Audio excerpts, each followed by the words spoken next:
कैसे हैं आप सब लोग। आशा करता हूँ आप सभी ठीक होंगे। हम हमारे पुराने टॉपिक की एक बार छोटी सी चर्चा कर लेते हैं। हमने कोशिका के बारे में पढ़ लिया, कोशिका का इतिहास पढ़ लिया, ठीक है। इसके अलावा हमने कोशिका के प्रकार पढ़े और उसके बाद में हमने आवरण पढ़ा। आज हम कोशिका के अंतर्गत कोशिका द्रव्य पढ़ते हैं। कोशिका को 3 भागों में हमने डिवाइडेड किया था बेसिकली संरचना के आधार पर, जिसे हमने एक में आवरण डिवाइडेड किया था, दूसरे में कोशिका द्रव्य और तीसरे के अंतर्गत केंद्रक बांटा था। तो कोशिका द्रव्य उठाते हैं और कोशिका द्रव्य के लिए बात करें तो कोशिका द्रव्य शब्द किसने दिया था? कोशिका द्रव्य शब्द स्ट्रॉसबर्गर ने दिया था अपने पास में।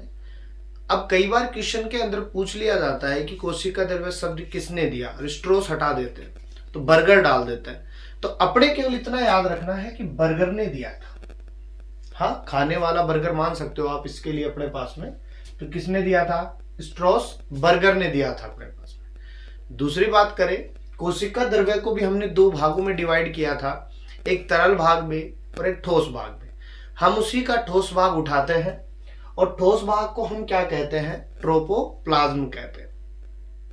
और ट्रोपोप्लाज्म में हम बेसिकली किसका अध्ययन करते हैं? कोशिकांगों का अध्ययन करेंगे, जिसमें सेल ऑर्गन्स आ जाएंगे अपने पास में।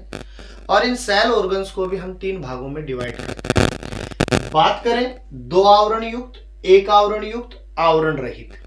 अर्थात हम कह सकते हैं जिन कोशिकांगों पर 2 आवरण पाए जाते हैं उन्हें तो हम 2 आवरण युक्त कहते हैं। जिन कोशिकांगों पर 1 आवरण पाया जाता है अर्थात प्रोटेक्शन लेयर 1 पाई जाती है उन्हें 1 आवरण युक्त कहते हैं। जिन पर कोई भी आवरण नहीं पाया जाता है उन्हें हम आवरण रहित कहते हैं। 2 आवरण युक्त के लिए कुछ एग्जाम्पल्स की बात करें, किन पर प्रेजेंट होता है अपने पास में आवरण, तो माइटोकॉन्ड्रिया हो गया अपने पास में और क्लोरोप्लास्ट। अर्थात 2 ही सेल ऑर्गन ऐसे हैं अपने पास में जिन पर 2 आवरण पाए जाते हैं, अर्थात 2 लेयर प्रेजेंट होती है। एक आउटर लेयर होती है और एक इनर लेयर होती है। वहीं 1 आवरण के लिए बात करें, गोल्जी बॉडी जिसे हम गोल्जी काय कहते हैं, एंडोप्लाज्मिक रेटिकुलम जिसे हम ईआर कहते हैं, लाइसोसोम जिसे लयनकाय कहते हैं और माइक्रोबॉडीज सूक्ष्मकाय होते हैं। इसके अलावा आवरण रहित जिन पर आवरण नहीं पाए जाते हैं, राइबोसोम होते हैं अपने पास में और सेंट्रोसोम होते हैं अपने पास में। तो ये हमारे पास में कोशिकांगों का एक छोटा सा चार्ट होता है अपने पास में। तो इसका एक छोटा सा स्क्रीनशॉट लीजिए और स्टोर देखिए। हमारे पास में कोशिका द्रव्य चल रहा था और उसी कोशिका द्रव्य के हम माइटोकॉन्ड्रिया की बात करते हैं। हमने बात कर ली कि 2 आवरण रहित होता है, अर्थात माइटोकॉन्ड्रिया पे कितने आवरण प्रेजेंट होते हैं? 2 आवरण प्रेजेंट होते हैं, अर्थात आउटर और इनर 2 आवरण होते हैं जिसको इसको सुरक्षा प्रदान करने का कार्य करते हैं। माइटोकॉन्ड्रिया की बात करें तो 2 शब्दों से मिलकर के बना है, माइटो प्लस कॉन्ड्रियोन से।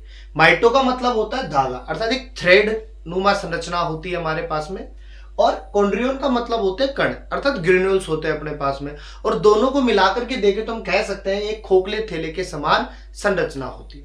अर्थात कोई थैला है हमारे पास में जिसमें बहुत सारे भाग प्रेजेंट है हमारे पास में, जो जीव की उपापचय क्रियाओं में भाग लेते हैं अपने पास में। क्यों? क्योंकि माइटोकॉन्ड्रिया जो होता है हमारे पास में ऊर्जा निर्माण में भाग लेता है। किसमें भाग लेता है? ऊर्जा निर्माण में भाग लेता है। इसलिए हम इसको क्या कहते हैं? अर्ध स्वायत्त प्रकृति या ऑटोनोमस नेचर का होता है अपने पास। क्यों? क्योंकि इसके पास में खुद के डिसीजन लेने के राइट्स होते हैं, अर्थात अगर ये डैमेज हो रहा है तो स्वयं को रेप्लिकेट कर सकता है। क्यों? क्योंकि स्वयं का डीएनए प्रेजेंट होता है इसके अंतर्गत। इसके अलावा हम माइटोकॉन्ड्रिया के लिए बात करें तो माइटोकॉन्ड्रिया जो होता है सभी यूकेरियोट्स में प्रेजेंट होता है, सभी यूकेरियोट्स कोशिकाओं में उपस्थित होता है। क्यों? क्योंकि प्रोकैरियोट्स में माइटोकॉन्ड्रिया के समान ही एक भाग प्रेजेंट होता है, मीजोसोम, जो वहां माइटोकॉन्ड्रिया के समान काम करता है। इसलिए सभी यूकेरियोटिक कोशिकाओं में क्या प्रेजेंट है? माइटोकॉन्ड्रिया प्रेजेंट है। लेकिन इसके भी कुछ अपवाद है अपने पास में, जैसे स्तनियों की परिपक्व आरबीसी के अंतर्गत माइटोकॉन्ड्रिया अनुपस्थित होता है। वहीं फ्लोएम की सीव कोशिकाओं में भी माइटोकॉन्ड्रिया क्या होता है? अनुपस्थित होता है अपने पास में।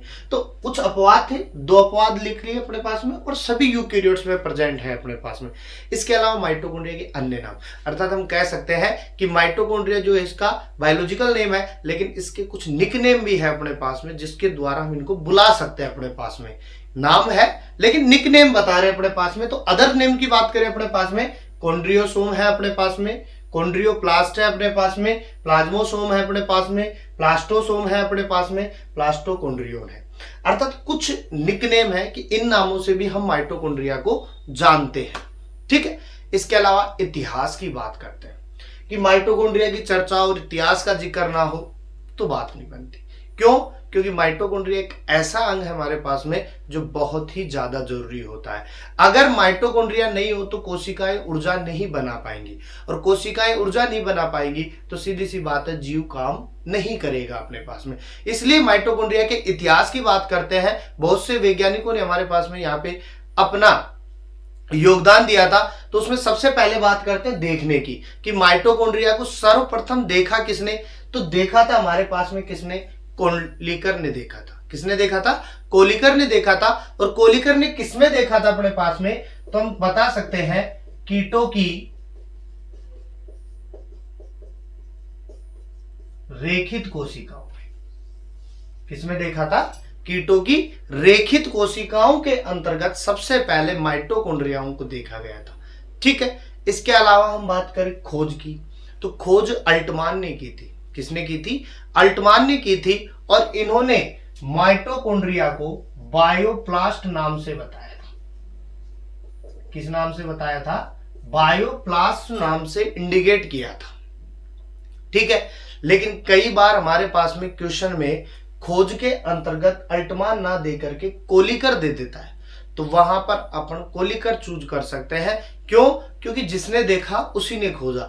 लेकिन देखने के बाद में विस्तृत जो अध्ययन किया था माइटोकॉन्ड्रिया के बारे में, वो किसने किया था? अल्टमान ने किया था। शब्द किसने दिया? शब्द की बात करें तो माइटोकॉन्ड्रिया शब्द किसने दिया था? तो सी बेंडा ने दिया था। कौन सा शब्द दिया था? माइटोकॉन्ड्रिया शब्द दिया था।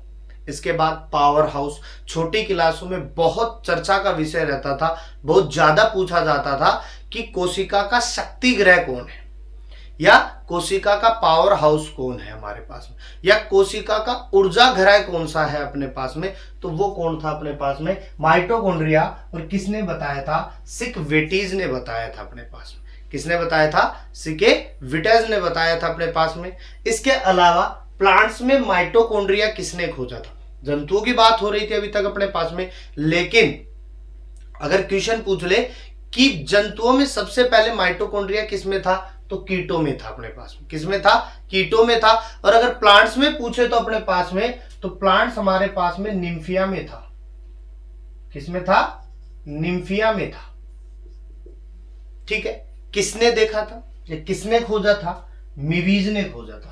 किसने खोजा था? मिवीज ने किया था। इसको अपन क्या लिखते हैं? एफ म्यूज भी लिखते हैं। क्या लिखते हैं? एफ म्यूज भी लिखते हैं। इसके बाद में श्वसन में भूमिका, अर्थात रेस्पिरेशन में भूमिका किसने बताई माइटोकॉन्ड्रिया के लिए? तो वो किसने बताई थी? माई कैलिक्स ने बताई थी। किसने बताई थी? माई कैलिक्स ने बताई थी अपने पास में। यकृत कोशिकाओं के अंतर्गत, या माइटोकॉन्ड्रिया को यकृत कोशिकाओं से किसने अलग किया था? तो वो बेयर व होयर ने किया था। बेयर व होयर ने किया था। इसके अलावा डीएनए को किसने खोजा था? माइटोकॉन्ड्रिया में। जैसा कि मैंने स्टार्टिंग में बताया कि माइटोकॉन्ड्रिया के पास में खुद का डीएनए होता है, तो वो किसने बताया था? नोस व एफजिलियस ने बताया था। किसने बताया? नोस व एफजिलियस ने बताया। तो ये कुछ इतिहास की बातें थी अपने पास में जो माइटोकॉन्ड्रिया के लिए दिया गया था अपने पास में। तो इसका छोटा सा एक स्क्रीनशॉट लीजिए और मेमोरी में स्टोर कीजिएगा। अपने पास में माइटोकॉन्ड्रिया चल रहा था और उसी माइटोकॉन्ड्रिया के लिए आगे पढ़ते हैं। कुछ शब्द लिखे हुए हैं मेरे पास में जो केवल माइटोकॉन्ड्रिया के लिए प्रयोग में लिए जाते हैं, अर्थात कुछ निकनेम हमने पढ़ लिए थे उसके, और उनके अलावा भी माइटोकॉन्ड्रिया के लिए कुछ शब्द यूज में लिए जाते हैं। जैसे कोशिका का पावर हाउस किसने दिया था? सिकेविटीज ने दिया था। ठीक है, शक्ति ग्रह। कोशिका की बैटरी जो चार्ज रहती है अपने पास या किसी जीव को चार्ज रखती है, और चार्ज रखना बहुत जरूरी है। अगर बैटरी डिस हो गई तो सीधी सी बात है हमारे पास में वो काम करने योग्य नहीं रहती है। कोशिका का सबसे सक्रिय कोशिकांग अर्थात जो सबसे ज्यादा एक्टिव रहता है हमारे पास में, कि अगर वही एक्टिव नहीं रहेगा तो ऊर्जा कौन बनाएगा अपने पास में, और ऊर्जा नहीं बनेगा तो जीव काम कैसे करेगा अपने पास में। कोशिका का दूसरा सबसे बड़ा कोशिकांग अपने पास में, ठीक है, कोशिका का दूसरा सबसे बड़ा कोशिकांग अपने पास में, वो भी कौन होगा? जंतु कोशिका का सबसे बड़ा कोशिकांग, अर्थात जिस पर जंतु कोशिका पूर्ण रूप से डिपेंड है अपने पास में। एटीपी फैक्ट्री यानी ऊर्जा का निर्माण अपने पास में। ये सारे के सारे वर्ड माइटोकॉन्ड्रिया के लिए यूज में लिए जाते हैं। कोशिका का पावर हाउस माइटोकॉन्ड्रिया, कोशिका की बैटरी माइटोकॉन्ड्रिया, कोशिका का सबसे सक्रिय कोशिकांग माइटोकॉन्ड्रिया, कोशिका का दूसरा सबसे बड़ा कोशिकांग माइटोकॉन्ड्रिया, जंतु कोशिका का सबसे बड़ा कोशिकांग माइटोकॉन्ड्रिया, एटीपी फैक्ट्री माइटोकॉन्ड्रिया। जब इतनी बातें हो चुकी है तो कुछ और शब्द लेते हैं।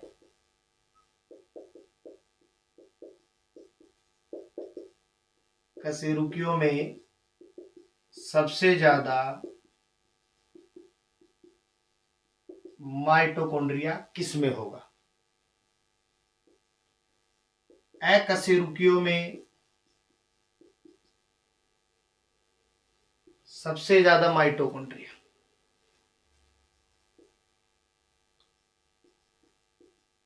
सबसे छोटा माइटोकॉन्ड्रिया किसमें उपस्थित होगा? सबसे बड़ा माइटोकॉन्ड्रिया किसमें उपस्थित होगा? तो सबसे ज्यादा माइटोकॉन्ड्रिया की बात करें अपने पास में तो लिख सकते हैं पक्षियों की उड्डयन पेशियों में, पक्षियों की उड्डयन पेशियों में। अर्थात जब पक्षी ऊंची उड़ान भरता है अपने पास में तो उसको सबसे ज्यादा ऊर्जा की आवश्यकता होती है, तो वो किसके द्वारा मिलती है? माइटोकॉन्ड्रिया के द्वारा मिलती है, ठीक है। उसी प्रकार अकशेरुकियों में सबसे ज्यादा माइटोकॉन्ड्रिया तो हम अमीबा में लिख सकते हैं। किसमें? अमीबा में, जिसे चेओस चेओस भी कहते हैं। क्या कहते हैं? चेओस चेओस भी कहते हैं। देखो अमीबा के लिए बात करें, यूनिसेलुलर होता है, एक कोशिकीय होता है, एक ही कोशिका के अंदर सारे काम होते हैं, इसके लिए उसको सबसे ज्यादा माइटोकॉन्ड्रिया की आवश्यकता होती है। कॉन्ट्रैक्टाइल वैक्यूल को माइटोकॉन्ड्रिया की नीड ज्यादा होती है, गमन के अंतर्गत माइटोकॉन्ड्रिया की नीड ज्यादा होती है, अर्थात हर एक काम के लिए माइटोकॉन्ड्रिया की नीड होती है। वहीं सबसे छोटा माइटोकॉन्ड्रिया की बात करें, ईस्ट कोशिकाओं में होता है। किसमें होता है? ईस्ट कोशिकाओं में होता है। और सबसे बड़ा माइटोकॉन्ड्रिया जो होता है अपने पास में राना पाइपेंस के ऊसाइट में। अर्थात ये माइटोकॉन्ड्रिया के कुछ क्वेश्चंस होते हैं जो बहुत ज्यादा एग्जाम में पूछे जाते हैं। सबसे ज्यादा माइटोकॉन्ड्रिया की प्रेजेंस, अकशेरुकियों में सबसे ज्यादा माइटोकॉन्ड्रिया की प्रेजेंस, सबसे छोटा माइटोकॉन्ड्रिया और सबसे बड़ा माइटोकॉन्ड्रिया, ठीक है। इसके अलावा में माइटोकॉन्ड्रिया की बेसिक संरचना हम बना रखे हैं। हमने बताया कि माइटोकॉन्ड्रिया दो आवरण युक्त होती है, एक आवरण ये रहा, एक आवरण ये रहा।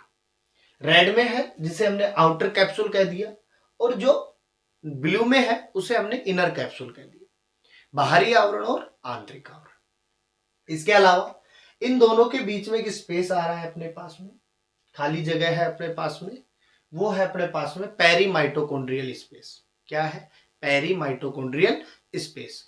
इस पेरी माइटोकॉन्ड्रियल स्पेस में अपने पास में लिंक अभिक्रिया होती है। क्या होती है अपने पास में? लिंक अभिक्रिया होती है,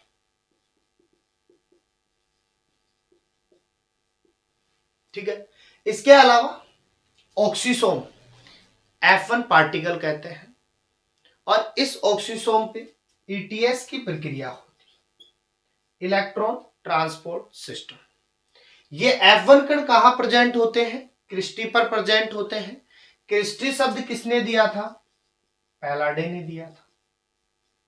किसने दिया था? पैलाडे ने दिया था।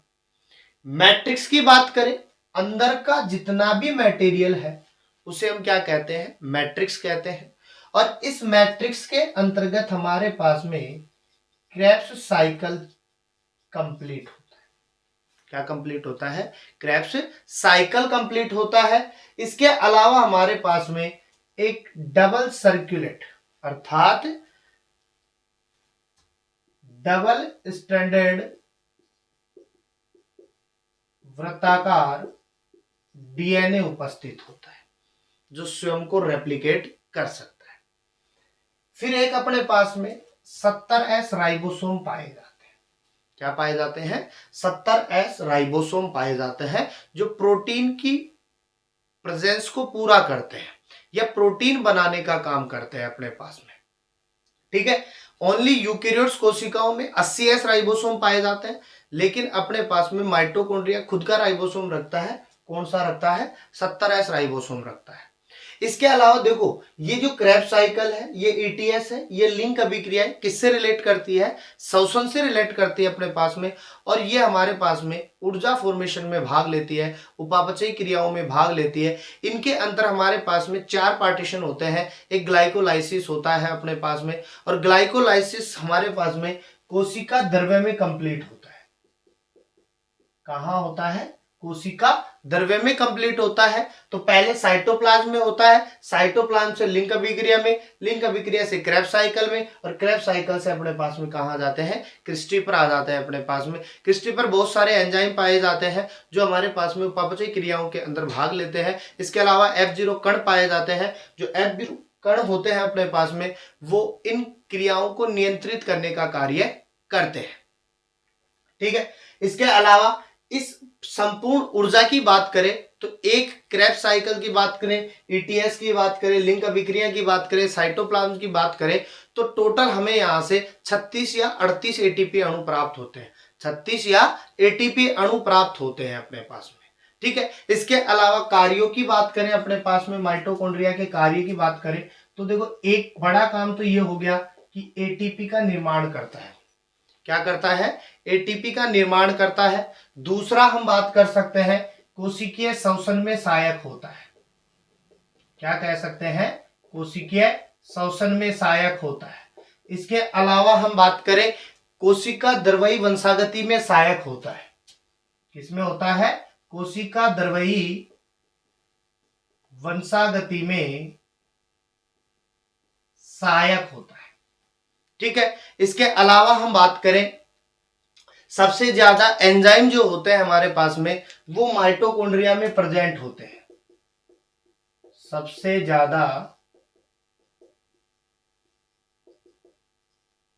एंजाइम किसमें होंगे? माइटोकॉन्ड्रिया में होते हैं। इसके अलावा देखो, आरबीसी जो है हर जगह अपवाद का काम करती है, वो यहां पर भी हमारे पास में कुछ अपवाद स्वरूप वर्क करती है। अर्थात एक आरबीसी की बात करें, स्तनधारी आरबीसी के अंतर्गत बेसिकली 55S राइबोसोम पाया जाता है। क्या पाया जाता है? 55S राइबोसोम पाया जाता है। ठीक है, तो यहां पर एक छोटा सा स्क्रीनशॉट लीजिए, स्टोर कीजिए मेमोरी के अंदर। 2 आवरण की बात चल रही थी और उन्हीं 2 आवरण में से अपन ने एक पढ़ लिया माइटोकॉन्ड्रिया, तो दूसरा हम पढ़ते हैं लवक। लवक भी हमारे पास में अर्ध स्वायत्त प्रकृति का होता है, या हम कहते हैं सेमी ऑटोनोमस ऑर्गन होता है। पादप कोशिकाओं के धीर कोशिकांगों में गिनती होती है। वही डीएनए प्रेजेंट होता है, राइबोसोम प्रेजेंट होता है, प्रोटीन प्रेजेंट होती है अपने पास में, आरएनए प्रेजेंट होता है अपने पास में। ठीक है, तो ये सेल्फ खुद के रखते हैं अपने पास में। इसके इतिहास की बात करें तो इनका जो इतिहास था बहुत ही कॉम्प्लिकेटेड था। कैसे था तो देखिएगा, इतिहास खोजा ई हैकल ने खोजा। किसने खोजा था? ई हैकल ने खोजा था अपने पास। दूसरी बात करें, शब्द किसने दिया था? तो शब्द सिम्पर ने दिया था। किसने दिया? सिम्पर ने दिया था। क्वांटोसोम परिकल्पना किसने दी? लवकों में पार्क व बिगिंस ने दी। क्लोरोफिल शब्द किसने दिया? पिलिटियर व कैवेनेटो ने दिया। क्लोरोफिल शब्द किसने दिया? पिलिटियर व कैवेनेटो ने दिया। थाइलेकोइड शब्द किसने दिया? मेनके ने दिया था। लवक 3 प्रकार के होते हैं, वर्णी लवक, अवर्णी लवक, हरित लवक। Chromoplast, leucoplast, chloroplast. वर्णी लवक रंगीन होते हैं, कलरफुल होते हैं। अवर्णी लवक रंगीन होते हैं, कलरलेस होते हैं। हरित लवक हरे रंग के होते हैं, यानी ग्रीन कलर्ड होते हैं। वर्णी लवकों की बात करें तो वर्णी लवक जो होते हैं हमारे पास में फलों को, फूलों को, पत्तियों को, इसके अलावा हमारे पास में प्लांट्स को, इन सभी को हमारे पास में रंग प्रदान करने का काम करते हैं। और जो रंग होते हैं वो सभी को डिफरेंट डिफरेंट देते हैं अपने पास में, ऐसा नहीं सभी को सेम, उसके अकॉर्डिंग देते हैं अपने पास। जैसे टमाटर, टमाटर का लाल रंग, टमाटर का हरा रंग, मिर्च का लाल रंग, मिर्च का हरा रंग अपने पास में। ये सब किसकी वजह से होता है? वर्णी लवक की वजह से होता है। इसके अलावा मैं बात करूं, फूलों की बात करूं तो फूल भी बहुत सारे होते हैं, लेकिन कुछ ही काम में लिए जाते हैं, कुछ जानते हैं अपने पास में। जैसे सदाबहार हो गया, गुलाब का फूल हो गया, कमल का फूल हो गया अपने पास में। लेकिन यहां मैं बात करूं गुलाब के फूल की, तो आप सभी को पता है गुलाब का फूल किस काम में लिया जाता है। देखो बेसिकली हमारे पास में पूजा में भी गुलाब का फूल काम में लिया जाता है, लेकिन गुलाब का फूल सबसे ज्यादा अपने प्यार को इजहार करने के लिए दिया जाता है। लेकिन इस फूल की बात करें, गुलाब का फूल फीलिंग के अकॉर्डिंग हमने कह दिया प्यार के इजहार के लिए दिया जाता है, लेकिन एक और फूल होता है अपने पास में जिसे हम पीला गुलाब कहते हैं। और ये जो पीला गुलाब होता है अपने दोस्त के लिए दिया जाता है, कि दोस्तों के लिए कौन से गुलाब को काम में लेते हैं? पीले गुलाब को काम में लेते हैं। तू मेरे लिए मैं तेरे लिए, ये बात गुलाब के फूल में भी बोली जाती है कि तू मेरे लिए मैं तेरे लिए। वैसे पीले गुलाब के लिए भी कही जाती है दोस्तों के लिए कि तू मेरे लिए मैं तेरे लिए, ठीक है। और वही दोस्त जो आपके बहुत काम भी आता है, हर जगह काम आता है, हर जगह काम आता है, जहां ले चलो चलने के लिए तैयार है, बिना किसी काम के भी चलो चलते हैं अपने पास में। तो दोस्तों के लिए पीला गुलाब होता है। अगर किसी को देना हो तो पीला गुलाब दो, कौन सा गुलाब दो? पीला गुलाब। वही अवर्णी लवक रंगहीन था, भोजन संचय करता है, मुख्य रूप से जड़ों में करता है अपने पास में। हरित लवक जो होता है हरा रंग का होता है, क्या करता है? भोजन निर्माण करता है, क्योंकि फोटोसिंथेसिस से अपने पास में भोजन बनाने का काम करता है। अवर्णी लवक 3 प्रकार का होता है, एमाइलोप्लास्ट, एलियोप्लास्ट, एल्यूरोप्लास्ट। जो एमाइलो होता है वो स्टार्च का संचय करता है, कार्बोहाइड्रेट का पार्ट होता है, जैसे गेहूं की बात कर ले अपने पास में। एलियोप्लास्ट वसा का संचय करता है, और एल्यूरोप्लास्ट प्रोटीन का संचय करता है, ठीक है। जल्दी से इसका एक स्क्रीनशॉट लीजिए और स्टॉप। देखिए हरित लवक पे आते हैं। हरित लवक की बात करें, सबसे पहले किसने देखा था? हुगो वॉन मोल ने देखा था। किसने देखा? हुगो वॉन मोल ने देखा था। शब्द किसने दिया? एरेरा ने दिया था। शब्द किसने दिया बेटा? एरेरा ने दिया। खोज किसने की थी? सिम्पर ने की। खोज किसने की? सिम्पर ने की। और एक सबसे बड़ा क्वेश्चन जो पूछा जाता है, कोशिका का सबसे बड़ा कोशिकांग कौन सा है? तो कोशिका का सबसे बड़ा कोशिकांग हरित लवक होता है, ठीक है। हरित लवक की बात करें तो इसे 2 भागों में बांटते हैं। पहले इधर देखते हैं, छोटा सा डायग्राम बना रखा है अपन ने। यहां पे आप देखोगे तो वही 2 चीजें दिख रही हैं आपको, 2 आवरण।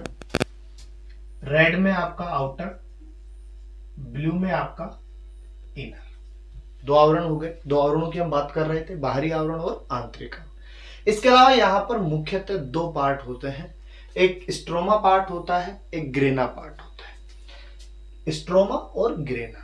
स्ट्रोमा जो होता है बेसिकली हमारे पास में प्रकाश की अनुपस्थिति में भाग लेता है, या हम कह सकते हैं स्ट्रोमा जो है अप्रकाशीय भाग होता है, ठीक है।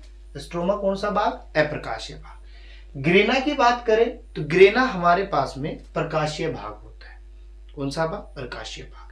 अब देखो अप्रकाशीय और प्रकाशीय, तो अप्रकाशीय का मतलब सीधी सी बात है जो प्रकाश की अनुपस्थिति में कार्य करे। तो प्रकाश की अनुपस्थिति में कार्य करने वाला कौन सा हो गया बेटा? Stroma part. और प्रकाश की उपस्थिति में काम करने वाला कौन सा पार्ट हो गया? Grana part. तो हमें ये एक चीज तो पता चल चुकी है कि प्रकाश की उपस्थिति में हमारे पास में जो भोजन बनाता है वो कौन बनाता है? ग्रेना बनाता है। दूसरी बात, ये आपस में जुड़े होते हैं अपने पास में, अर्थात सिक्कों के रूप में उपस्थित होते हैं और ये जुड़े होते हैं अपने पास में थाइलेकोइड झिल्ली से। किससे जुड़े होते हैं? थाइलेकोइड झिल्ली से जुड़े होते हैं। अर्थात हम कह सकते हैं स्ट्रोमा को जोड़ने वाला थाइलेकोइड और ग्रेना को जोड़ने वाला भाग ग्रेना थाइलेकोइड कहलाता है। ठीक है। दूसरी बात, स्वयं का डीएनए है, डीएनए पाया जाता है, 70S राइबोसोम पाए जाते हैं। ठीक है। इसके अलावा यूकेरियोटिक पार्ट है अपने पास में, ये भी 80S होना चाहिए था, लेकिन स्वयं का क्या रखते हैं? राइबोसोम रखते हैं 70S। इसके अलावा क्वांटोसोम प्रेजेंट होते हैं अपने पास में। क्वांटोसोम जो होते हैं करीब 200 से 300 के अंतर्गत उपस्थित होते हैं। बेसिकली मैं बात करूं क्वांटोसोमों की, तो क्वांटोसोम जो होते हैं अपने पास में जो 230 वर्णक प्रेजेंट होते हैं। बेसिकली मैं बात करूं 230, 160 प्लस 70 में डिवाइडेड होते हैं अपने पास में। इसके अलावा 50 जो होते हैं हमारे पास में कैरोटिनॉइड वर्णक होते हैं। क्या होते हैं? कैरोटिनॉइड वर्णक होते हैं। इसके अलावा रूबिस्को प्रोटीन जो होती है सबसे ज्यादा प्रेजेंट होती है, अर्थात 16% होती है। कितनी होती है? 16% होती है। कार्यों की बात करें तो कार्य जो होंगे हमारे पास में, पहला हो जाएगा